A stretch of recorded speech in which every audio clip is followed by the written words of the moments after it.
Antusiasme anggota Uni Eropa mensanksi Rusia makin merosot. Persatuan sanksi anti Rusia goyah di Uni Eropa, di mana Perdana Menteri Estonia Kaja Kallas mengatakan kepada Telegraph pada Sabtu 8 Oktober 2022, jika hanya karena blok tersebut kehabisan target untuk perang ekonominya, semakin sulit untuk menerapkan sanksi dan tidak banyak elemen tersisa yang bisa kita sanksi itu masalahnya. AS dan Uni Eropa telah menargetkan ekonomi Rusia dengan sanksi sejak dimulainya operasi militer Moskow di Ukraina pada bulan Februari. Tetapi sementara putaran awal disetujui dengan suara bulat, di mana perbatasan pembelian minyak dan gas Rusia telah terbukti lebih sulit mengingat peran kunci Moskow dalam pasokan. Merangkul sanksi terlepas dari kerusakan jaminan pada ekonomi dan warga Uni Eropa telah meninggalkan blok dengan tagihan energi yang sangat tinggi dan inflasi yang terderap.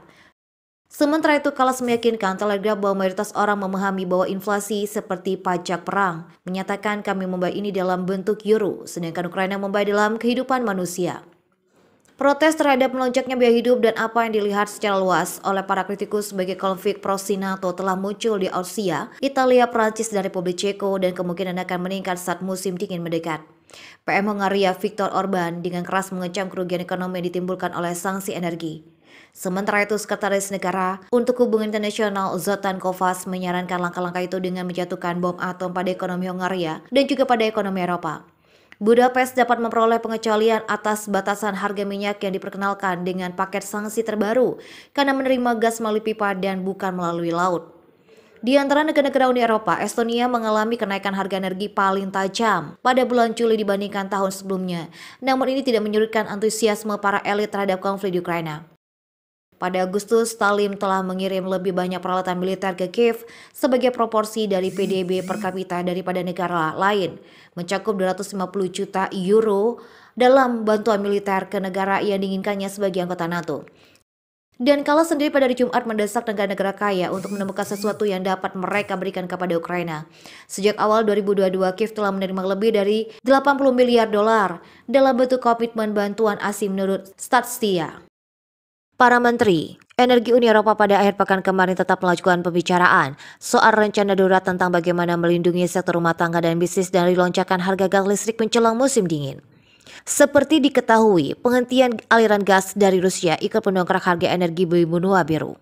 Presiden Komisi Eropa Ursula von der Leyen berusaha untuk meletakkan dasar pada pertemuan Jumat dengan memaparkan 5 poin.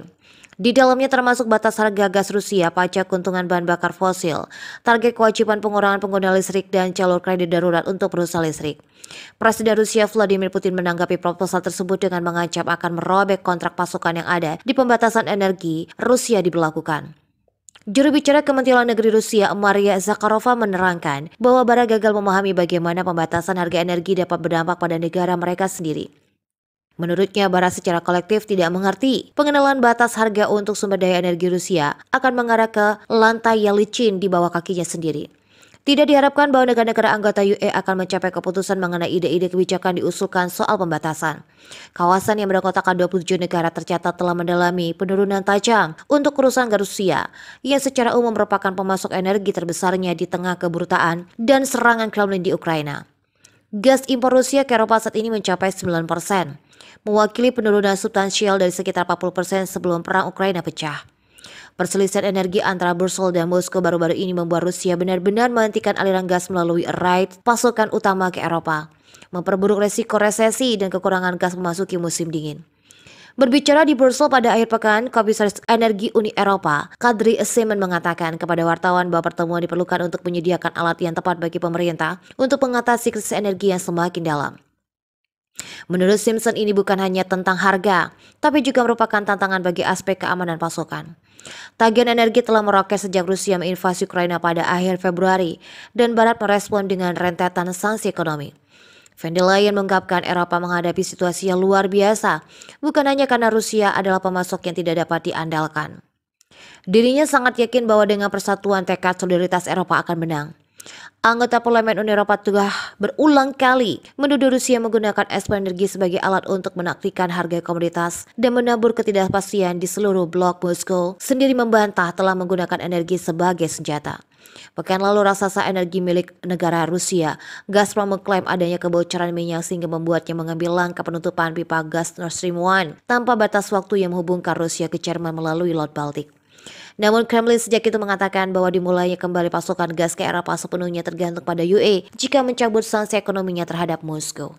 Berpaling dari energi Rusia dan menyebabkan konsekuensi yang sangat menyedihkan bagi Uni Eropa dengan desunderisasi hingga 20 tahun ke depan, kata jubir Dmitry Peskov. Dalam sebuah wawancara dengan tayangan TV Rossisi One yang potong-potongan dirilis pada Minggu 9 Oktober 22, Peskov mengklaim bahwa Amerika Serikat sekarang menghasilkan uang gila dengan menjual gas ke negara-negara Eropa dengan harga yang cukup selangit. Dan orang Eropa membayar mereka dengan demikian menghilangkan daya saing ekonomi mereka. Produksi runtuh, desolisasi akan datang. Semua ini akan memiliki konsekuensi yang sangat menyedihkan bagi benua Eropa selama mungkin setidaknya 10-20 tahun ke depan. Ia menekankan bahwa di masa lalu ada keseimbangan timbal balik karena Rusia tertarik pada pembeli sumber daya energinya.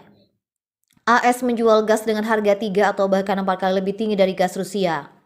Orang Eropa membuat ekonomi mereka kurang kompetitif karena mereka membayar uang tersebut kepada pemasok AS.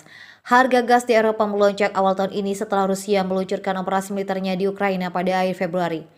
Setelah Uni Eropa dan negara-negara barat di luar blok tersebut memberlakukan sanksi besar-besaran terhadap Moskow dan menuai kampanye untuk memutus pasokan energi Rusia, harga gas mencapai rekor tertinggi yang menyebabkan kenaikan inflasi secara keseluruhan di benua itu. Awal pekan ini Perdana Menteri Belgia Alexander De Croo memperingatkan bahwa benua itu mungkin akan segera menghadapi pengurangan signifikan dalam aktivitas industri yang kerusuhan sosial tidak ada yang dilakukan untuk menurunkan harga energi. Reuters sementara itu melaporkan bahwa AS sekarang mengirimkan lebih banyak gas alam ke UE daripada Rusia untuk pertama kalinya dalam sejarah. Tetapi gas Amerika itu sekarang 10 kali lebih mahal daripada pasokan Rusia.